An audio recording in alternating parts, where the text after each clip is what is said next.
السلام علیکم ورحمۃ اللہ وبرکاتہ۔ مکی ٹی وی چینل پر خوش آمدید، اہلاً وسہلاً ومرحبا بکم فی قناتی مکی ٹی وی اینڈ ویلکم۔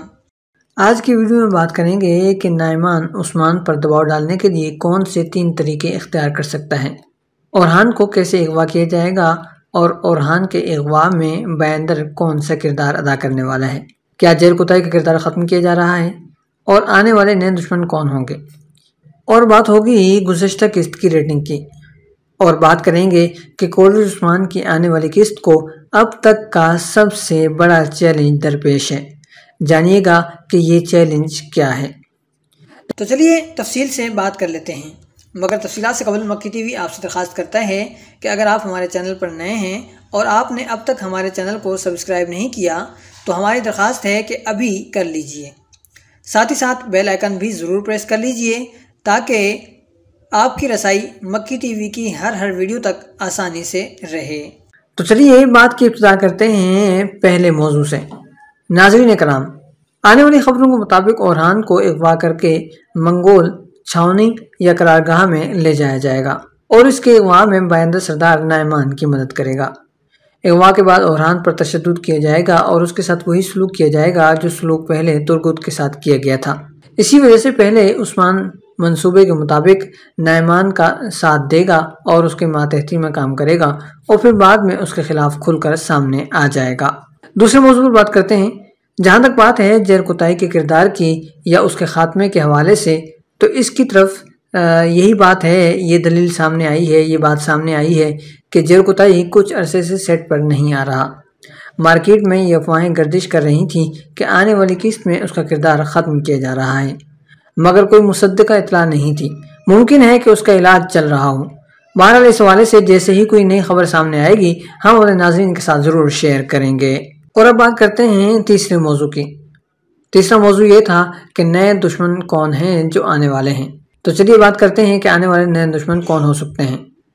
ناظرین کرام، آنے والی قسطوں میں ہمیں نئے بازنطینی کمانڈر کا کردار نظر آئے گا اور ممکن ہے کہ یہی وہ کمانڈر ہو جو بافیوس کی جنگ میں بازنطینی لشکر کی سپہ سالاری کرے گا۔ بافیوس کی جنگ کا مختصر حال احوال یہ ہے۔ بافیوس کی جنگ 27 جولائی 1302 بمطابق یکم ذی الحج 701 ہجری کو عثمان غازی کی قیادت میں تقریباً 5000 گھوڑ سواروں پر مشتمل عثمانی فوج اور شہنشاہ اینڈرینیکوس دوم کی طرف سے بھیجی ہوئی جارج موزلون کے ماتحت مضبوط بازنطینی فوج کے ساتھ کویوں حصار یا نیکومیڈیا کے مشرق میں ہوئی تھی۔ عثمان غازی کے اپنے فوجیوں کے ساتھ ساتھ ترکی کے قبائل، بہت سارے قبائل اور دریائے میندر کے علاقے کے اتحادی بھی شامل تھے۔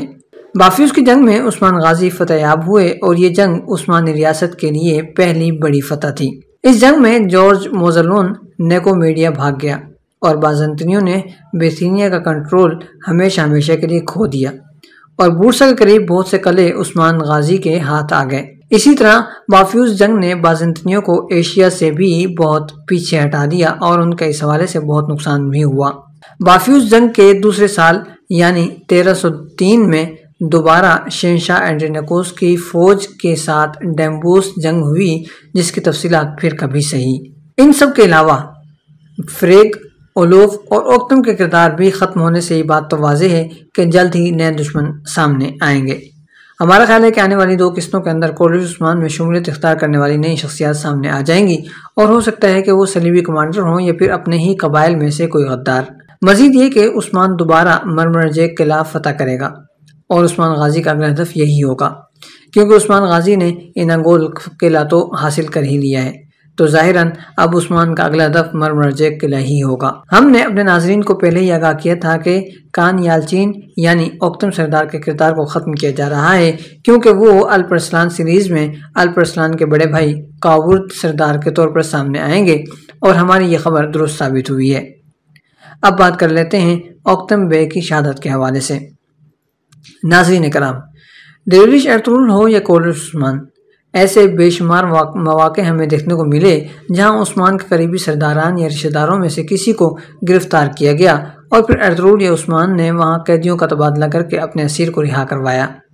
یہاں اگرچہ عثمان نے پہلے اوکتم کی بیوی بینگ خاتون یا اس کی بیٹی آلچچک کی رضامندی لی تھی اور اوکتم بے نے بھی راہ عزیمت اختیار کرتے ہوئے شہادت کی خواہش کا اظہار کیا تھا، مگر یہ چیز کسی صورت اس کا جواز پیش نہیں کرتی کہ اس طرح سے اوکتم بے کو ختم کر دیا جاتا۔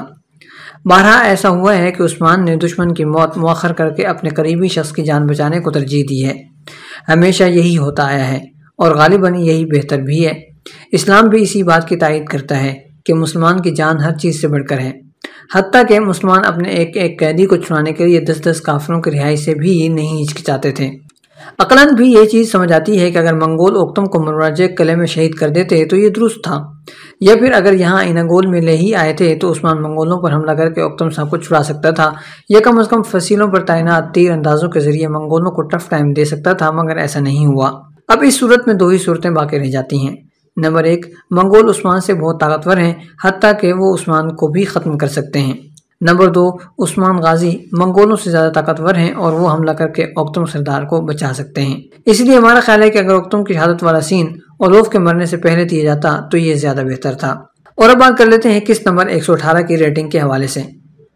گزشتہ قسط ہر لحاظ سے شاندار رہی، جذبات اور ایکشن سے بھرپور رہی، جہاد اور شوق شہادت کا عملی نمونہ پیش کرتی ہوئی نظر آئی، جہاد کو شادی بلکہ شادی سے بھی بڑھ کر چیز کے طور پر پیش کرتی ہوئی نظر آئی، قوم، ملک اور ملت کے لیے جان کی قربانی دینے کی عملی مثال پیش کرتی ہوئی نظر آئی، اور یہ کہ ماضی کے دشمن دوست بن جائیں تو ایک دوسرے کی جان کیسے بچائی جاتی ہے، اور یہ کہ وفاداری کیسے نبھائی جاتی ہے۔